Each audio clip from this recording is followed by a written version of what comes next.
예배하는 자 되어 온전히 영과 진리로 주를 예배하자.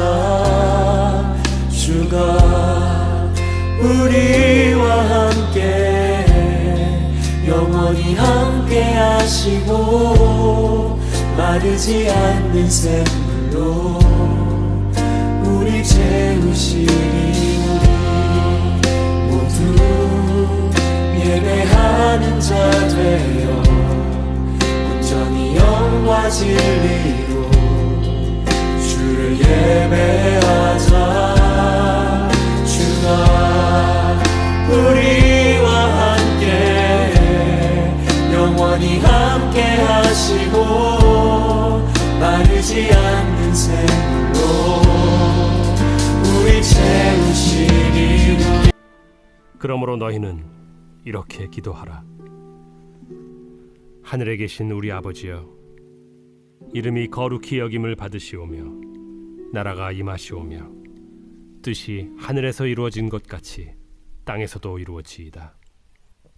오늘 우리에게 일용할 양식을 주시옵고 우리가 우리에게 죄 지은 자를 사하여 준 것 같이 우리 죄를 사하여 주시옵고 우리를 시험에 들게 하지 마시옵고 다만 악에서 구하시옵소서. 나라와 권세와 영광이 아버지께 영원히 있사옵나이다. 아멘. 오늘 주님의 기도 이제 마지막 시간입니다. 우리가 특별 저녁 기도회부터 시작해서 이제 7번째 시간인데 마지막 시간 13절 우리 후반절 말씀인데 다시 한번 볼까요? 저기 좀 달라진 데가 있어. 다른 게 하나 있는데 제가 체크를 잘못했네요. 함께 읽겠습니다. 시작. 나라와 권세와 영광이 아버지께 영원히 있사옵나이다. 아멘.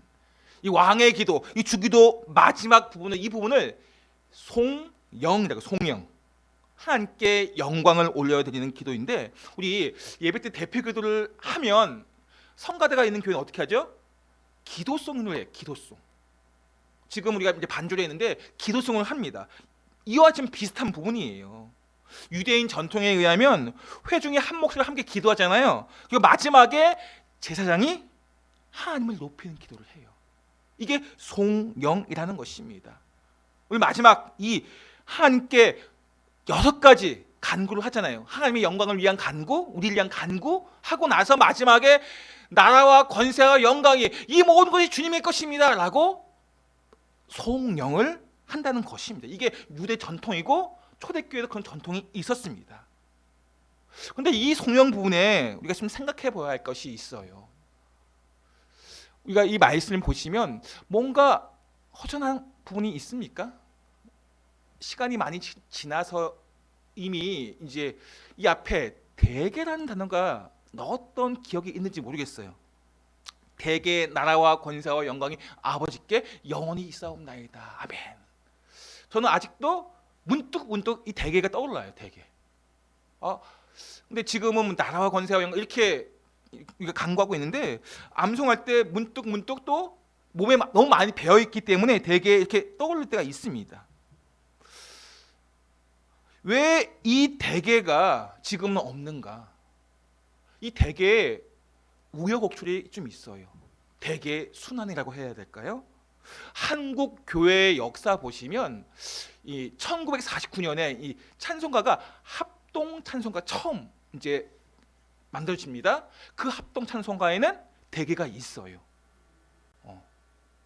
그러다가 한 20년 지나서 개편 찬송가가 개편. 그때 대개가 사라집니다.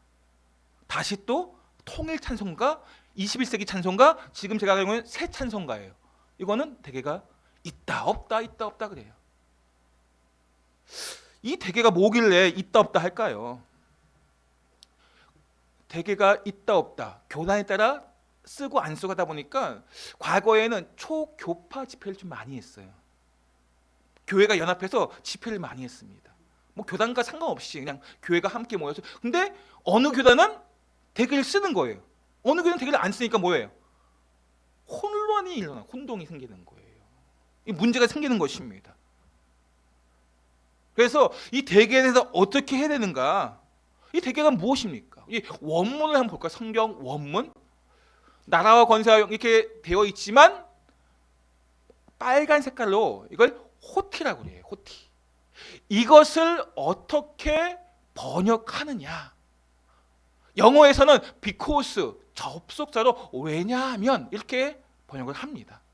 그런데 우리 대개 하면 뭐가 떠올라요? 대개. 한글로 봤을 때 대개 맞습니다 하면 뭐예요? 거의 맞습니다. 대충 맞는 것 같아요. 그렇게 한글로 해석을 잘못 생각할 수가 있어요. 그런 대개가 아니고 한자어 대개를 쓰는 건데 큰 원칙으로 보건대. 이 앞에 있는 이 기도에 대해서 간구에 대해서 큰 원칙으로 보건대 나라와 권세와 영광이 아버지께 있습니다. 이런 의미. 아니면 큰 원칙이 아니라 앞에 왜냐하면 이렇게 6가지 간구를 했어요. 왜냐하면 이렇게 간구를 할 수 있는 것은 왜냐하면 모든 것이 주님의 것이기 때문입니다. 이렇게 의미를 해석하기도 합니다. 또한 아예 번역하지 않는 경우도 있어요. 그냥 문장 부호로처럼. 이런 것에 대해서 이것에 대해서 우리가 전체 의미에서는 큰 상관은 없어요. 대개를 넣느냐 마느냐 진리의 문제가 아니라는 것입니다. 그런데 이것 때문에 대개파와 대개 없음파로 막 나뉘어져가지고 싸우고 난리가 나는 것입니다. 이것만 그런 게 아니에요. 한국 교회가 얼마나 그러니까 우리 과거 한국 문화가 이 탕평책 과거에 그 정말 정치인들이 골고루 안 그러면은 싸웠기 때문에 너무 분파 병쟁이 많잖아요. 교회도 마찬가지요. 저도 말씀드렸잖아요. 교회 안에도 보혈파가 있고 푸른초장파가 있고 막 그런 식으로 막 나눠져 있는 것처럼 진리의 문제가 아님에도 불구하고 대개파가 있고 대개 없음파가 있다는 것입니다. 결코 이거는 우리가 중요한 부분이 아니에요. 넣고 말고 큰 상관이 없습니다. 중요한 것은 정말 이 내용이 전체 기도에서 어떤 주님의 기도의 그 흐름에 그 조화에 맞느냐 안 맞느냐, 그 진리에 맞느냐 안 맞느냐가 중요하지 그것 때문에 싸울 필요가 없다는 것입니다. 이것이 대개에 대한 부분이고요. 또 하나 좀 문제가 있는 게 이 말씀 다시 한번 볼까요? 보시면 여기 좀 앞에 처음 읽었던 좀 다른 게 있어요. 가로가 있죠. 가로. 송영의 가로가. 이게 뭐예요? 가로가 있는 것이 있고 왜 말씀에 가로가 왜 있을까요? 이 주기도문 할 때 가로가 있는 것이 있고 없는 것이 있나요? 다 가로가 있어요. 왜 가로를 왜 넣은 것일까요? 가로는 이 난, 왜, 주라고 해서 그러니까 성경 본문 보면 제 성경에는 없더라고 보니까 제가 예전 성경 보니까 난, 왜, 주라고 성경 본문 밑에 난, 하주 밑에 우리가 어떤 글에서 좀 논문 같은 거 보면 각주라는 게 있어요. 각주 밑에 한번 보세요. 성경에 보시면 밑에 번호가 있는 것이 있을 수가 있어요. 이게 가로 쳐놓고 위에 번호가 있고 그 번호에 대한 뜻이 밑에 성경 밑에 있는 성경책이 있어요. 이거에 대한 부분이에요. 난 외주라고 해서 이 안에 있는 내용은 주기도 예수님이 가르쳐 주신 기도는 아니에요. 분명히 하면 이것은 후대에 첨가되었다고 할 수 있어요. 그러면 우리가 성경은 1.1핵도 그렇고 더하거나 빼거나 해서는 안 된다고 생각하잖아요. 그것 때문에 많은 논란이 생겼습니다. 근데 앞에서도 말씀드렸죠. 주기도문의 전체적인 이 성경의 전체적인 맥락에 이 첨가가 그러니까 우리가 더하고 빼는 것에 의해서 말씀이 이상하게 되거나 그 의미가 달라진다면 문제가 생기는 거예요. 그런데 이것은 송영이라고 해서 이 기도 성도가 함께 또한 각 개인이 기도할 때 마지막에 우리의 이 기도 마지막에 모든 것이 함께 있습니다. 이것은 좋은 것일까요? 나쁜 것일까요? 우리의 모든 기도가 하나님께 있습니다. 이건 좋은 거 아니겠습니까? 내 기도가 아니라 내 욕심이 아니라 하나님 내가 이렇게 기도하지만 내 욕심이 아니라 하나님의 뜻대로 이 기도가 이루어지기 원합니다. 그런 의미나 마찬가지예요. 그런 의미 속에서 제사장이 감독이 장로가 그렇게 송영을 하는 것입니다. 지금 우리가 기도송이라든지 하는 거 다 마찬가지예요. 그런 의미를 담고 있는 거예요. 이 성령은 그래서 고대 사본에 없음이라고 기록되어 있어요. 성경책 우리가 아까 얘기한 대로 그 각주 밑에 보시면 고대 사본에는 없음. 무슨 말이에요? 성경은 원본이 없어요. 마태가 이걸 기록했지만 마태가 쓴 원본은 이 지구상에 없어요. 아니, 어디 숨겨 있는지 모르겠지만 못 찾고 있어요. 없습니다. 다 뭐예요? 사본이에요. 사본. 사본이 뭐예요? 원본을 다 베껴 쓴 필사한 거예요. 필사. 필사를 하면은 어떨까요? 온전히 정확하게 하나도 안 빼놓고 다 넣을 수 있을까요? 물론 그런 사람, 그런 완벽한 완전한 사람이 있을 수 있을까요? 이 모세라는 사람이 모세오경을 기록했잖아요. 참 이것도 하나님께서 성품을 쓰셔요. 이제 디스크라고 하는 성향, 사람의 성향, C라는 거 하는데 이 모세가 철저한 사람이에요. 아주. 그래서 하나님께서 이 모세를 통해서 모세오경을 기록하게 한 것이 아닌가. 이 잘못 쓰면 안 되니까. 성경은 그런 의미에서는 빼놓지 않고 써야 되는데 아까도 말씀드렸죠. 중요한 것은 문자 하나가 아니라 문맥이라고, 흐름이라고. 성경에 사람은 실수할 수가 있어요. 빼놓을 수가 있어요. 오타가 있을 수가 있다는 얘기예요. 성경에. 그게 오타를 가지고 와 성경이 잘못됐다라고 하면 안 된다는 것입니다. 실수가 하기 때문에 인쇄가 잘못될 수가 있어요. 오타가 있을 수가 있고 필사할 때 잘못 필사할 수가 있어요. 졸릴 수도 있고 집중력이 떨어질 수도 있잖아요. 계속 성경 쓸 때 집중력이 떨어지면 막 졸리기도 하잖아요. 그러면 잘못 쓸 수도 있잖아요. 그러나 그 잘못됨이 전체적인 성경의 흐름이나 문맥에 하나님이 말씀하시는 바에 왜곡되지 않는다는 거예요. 무엇보다 대부분 다 정확하게 썼어요. 무엇보다. 근데 그런 것을 가지고 이게 아니다, 기다 라고 해서는 안 된다는 것입니다. 이 첨가한 이유는 뭐라고 했어요? 아까 제가 하나님께 영광이 되고 하나님의 기쁨이 되기 때문에 모든 것이 하나님의 것입니다라는 그 성령이 얼마나 하나님을 기쁘시게 하겠어요. 그런 첨가는 할 수 있다는 거예요. 그렇다고 막 무분별하게 첨가한 게 아니고 그냥 첨가한 게 아니겠죠. 그 당시에 뭐 많은 성경학자, 뭐 랍비들 뭐 이렇게 모여서 의논해서 정말 이거 첨가하는 게 좋겠다라고 해서 첨가한 것일 것입니다. 후대에 성경학자, 신약학자인 요아킴 예레미야스는 이 첨가에 대해서 예수님께서 오히려 더 흡족하고 이 성령에 대해 칭찬했을 것이다라고 이 신약학자가 그렇게 얘기했다고 합니다. 너무 많은 논란이 있다 보니까 신약학자인 우리 예레미야스에 의해서 이것은 첨가에도 하나님께서 주님께서 더 기뻐하는 그러한 성령이다라고 찬성했을 것이다라고 말하고 있습니다. 이 성령은 그래서 하나님의 것으로 모든 것이 하나님의 것으로 끝나는 그 성령은 본질적으로 핵심적으로 맞기 때문에 그렇다는 것입니다. 그래서 예수님께서도 아마 칭찬했을 것이다. 이 성령을 기뻐했을 것이다 라고 한다는 것입니다. 전체 문맥의 핵심을 깨닫고 본질적인 그런 성령을 추구하는 것은 하나님이 기뻐하시는 것이다 라는 것입니다. 우리의 모든 기도와 간구가 또한 우리의 모든 삶의 모습들이 전부 영원히 주님의 것입니다 라는 그러한 성령 안에 우리의 간구가 있다면, 우리의 삶을 그렇게 살아간다면 그 삶은 하나님이 기뻐하시는 삶이고 그 간구, 그 기도는 하나님께서 칭찬하시는 기도예요. 이것이 전부 영원히 주님의 것이라는 것이 배제하고 하는 간구, 내 욕심 담겨 있을 수가 있어요. 그런 삶, 내 것이 우선의 삶이 될 수가 있어요. 그래서 늘 우리는 이 짧은 문장이지만 이 문장을 내 마음에 담고 내 삶을 살아갈 때 우리의 기도가, 우리의 삶이 달라질 수 있다는 것입니다. 그래서 오늘 성경 본문에 보면 어떻게 합니까? 나라와 권세와 영광이 아버지께 영원히 있습니다. 이 성경은 하나님이 누구인가, 하나님이 어떤 분인가, 그분을 인정하고 찬양하는 고백입니다.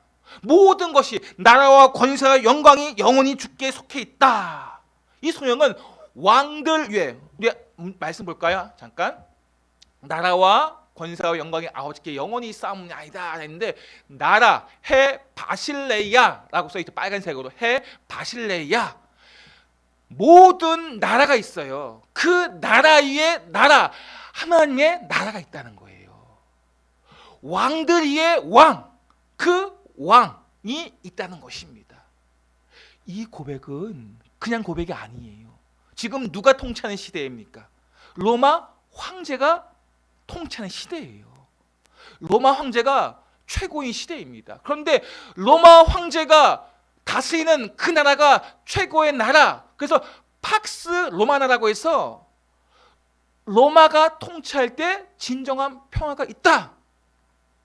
로마의 통치가 옳다. 로마의 다스림이 있을 때 참으로 평안하다. 그런 가치를 가지고 있는 시대예요. 그 시대에 하나님의 나라가 영원히 있습니다 라고 한다면 어떤 의미겠습니까? 로마 황제 어떤 생각할까요? 우리나라가 최고인데 쟤는 하나님의 나라가 최고라고 하네? 로마에 반대하네? 결국에는 어떻게 했습니까? 로마 군인이 죽일 수밖에 없는 거예요. 로마를 반대하기 때문에. 로마를 반대하는 이러한 고백을 그 당시 그리스도인들은 생명을 걸고 하는 거예요. 권세, 나라와 권세. 이 권세는 보시면 디나미스라고 해요. 디나미스는 우리가 못 들어봤겠지만 다이나마이트라고 해요. 다이나마이트 폭탄. 이게 디나미스에서 나온 거예요. 다이나마이트가. 권세라는 건 뭐예요? 보이지 않는 강력한 힘. 로마가 그래요. 로마는 보이는 강력한 힘을 가지고 있는 나라예요.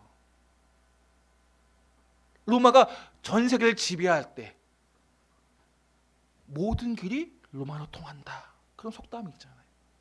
그만큼 로마가 강력한 힘을 가지고 있는 그때인데, 그때 그리스도인들은 그 권세가, 그 힘이 로마에게 있는 것이 아니고, 로마 황제에게 있는 것이 아니고 하나님께, 아버지께 있습니다 라고 고백한 거예요.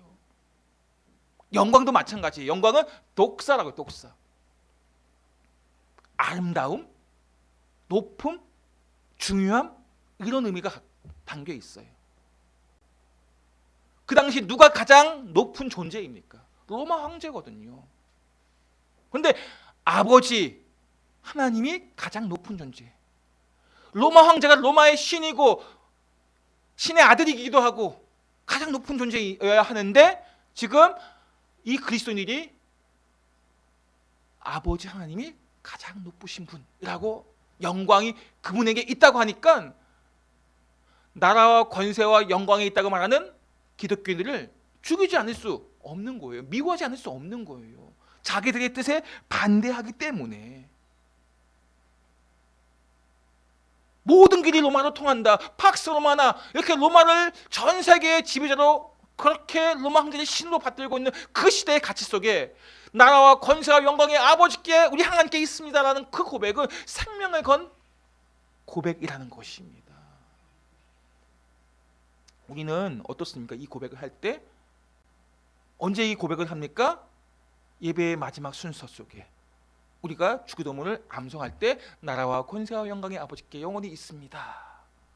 우리의 고백은 어떻습니까? 그 당시 기독교인들의 그리스도의 고백은 생명을 건 고백이에요. 이 고백이 로마인들에게 들려지게 되면 자기들은 다 죽을 수밖에 없어요. 그런 가운데도 이들은 그 고백을 하지 않을 수 없는 거예요. 왜냐하면 모든 나라와 권세와 영광이 함께 분명히 있다는 사실을 믿기 때문에. 우리도 어떤 상황이 놓여 있어도, 어떤 환경에 있어도, 어떤 낙심이 찾아도, 어떤 힘듦이 찾아와도 우리가 이 고백을 한다면, 아니 이 고백을 우리가 믿는 자라면 당연히 해야 한다는 것입니다. 근데 안타깝게도 우리 이 고백이 갈수록 희미해져 간다는 거예요. 그냥 예배의 순서의 하나의 고백으로 끝난다는 것입니다. 아, 끝날 때 되었구나. 이 고백할 때 끝날 때 됐구나, 그런 생각이 먼저 떠오르는 거예요. 물론 그렇지 않은 분들도 많은 것이겠지만 이거 마지막 대개 나라와 권세와 영광이 이제 끝날 때 됐구나.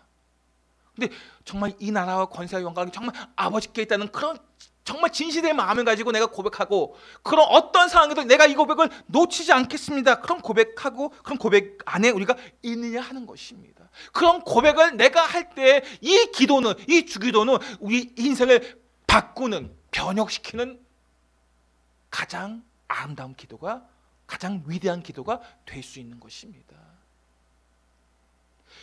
수십 번, 수백 번, 수천 번, 우리는 수만 번, 수십만 번 했을 수도 있어요.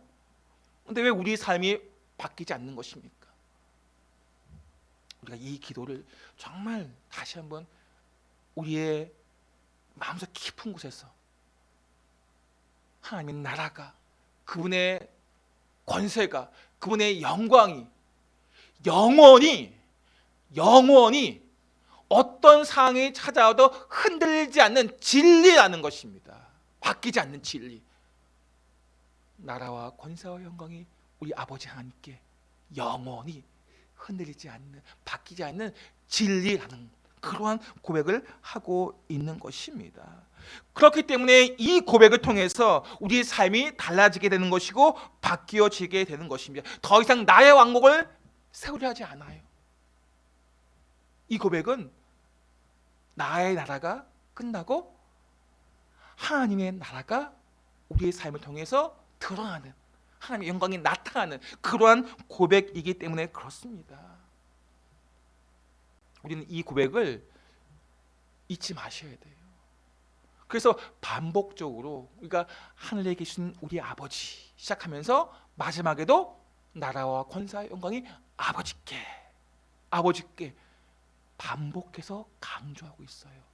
물론 여기 이 단어가, 아버지라는 단어가 여기 본문에는 맨 앞에는 파테르라고 해서 그것이 아버지인데, 여기는 수라고 해서 당신께 있습니다 라는 뜻이에요. 나라와 권세와 영광이 아버지 당신께 있습니다. 아주 가까운 친밀한 관계 속에서 그런 관계 속에서 저 멀리 있는 아버지가 아니라 내 가까이 있는 아버지 당신께서 이 모든 것의 주인임을 고백하고 있는 것입니다. 이제 말씀을 정리합니다. 왕의 기도를 배워라. 이 주님의 기도를 정리하면서 우리가 이제 다시 한번 우리가 기도를 돌이켜 보면, 주님의 기도는 우리의 기도를 바꿔주는 기도의 거울이에요. 지금까지 내가 했던 기도의 모습들을 돌아보게 하고 성찰하면서 우리의 기도 수준을 조금 더 높여주는, 성숙게 하는 결단의 기도라는 것입니다. 우리의 기도가 하나님 내가 이거 해주세요, 이거 해주세요, 이거 해주세요, 이거 해주세요, 이렇게 했던 나의 기도가 하나님 영광을 위한 기도, 그분의 나라를 위한 기도, 영혼들을 위한 기도를 해야 되는구나. 우리의 기도의 수준과 방향이 바뀌어지게 되는, 성숙을 위한 결단의 기도가 되는 것입니다. 또한 이 기도는 우리의 인생을 책임져 주시는 전능하신 그 하나님을 전적으로 신뢰하는 기도, 그런 가운데 하는 기도라는 것입니다. 우리가 나를 만드신 하나님, 우리를 지금까지 인도하신 하나님에 대한 전적인 신뢰, 우리가 땅에 떨어져도 넘어져도 내 코가 깨져도 그분을 신뢰하는, 이게 전적 신뢰예요. 상황에 흔들리는 것이 아니고, 어떤 상황이 찾아와도, 대학에 떨어지든 붙든, 취업이 되든 안 되든, 내게 어떤 어려움이 찾아오든 안 찾아오든 내가 주님을 전적으로 신뢰하게 하는 그런 기도가 바로 성숙한 주님의 기도의 모습이라는 것입니다. 우리의 기도가 바로 그렇게 되어야 하고, 이 소명, 나라와 권세와 영광의 아버지께 영원히 있습니다, 이 소명은 하나님께서 우리의 인생의 주인 되십니다, 내 모든 것이 다 주님의 것입니다 라고 고백하는 그런 간구, 그러한 찬양이라는 것입니다. 주기도에 우리가 직접 빠졌지만 주님이 기뻐하시고 칭찬하시는 간구 찬양입니다. 이 간구는 나라와 권세와 영광이 이 전부가 주님의 것입니다. 우리의 입술뿐만이 아니라 우리의 마음속에 주님의 다스림과 통치하심을 기뻐하고 감사하며 전부 주님의 것입니다. 전부 영원히 주님의 것입니다. 이 고백이 늘 우리 가슴속에 충만한, 그래서 우리 삶이 새로워지는 그런 은혜가 있기를 예수님의 이름으로 축원드립니다.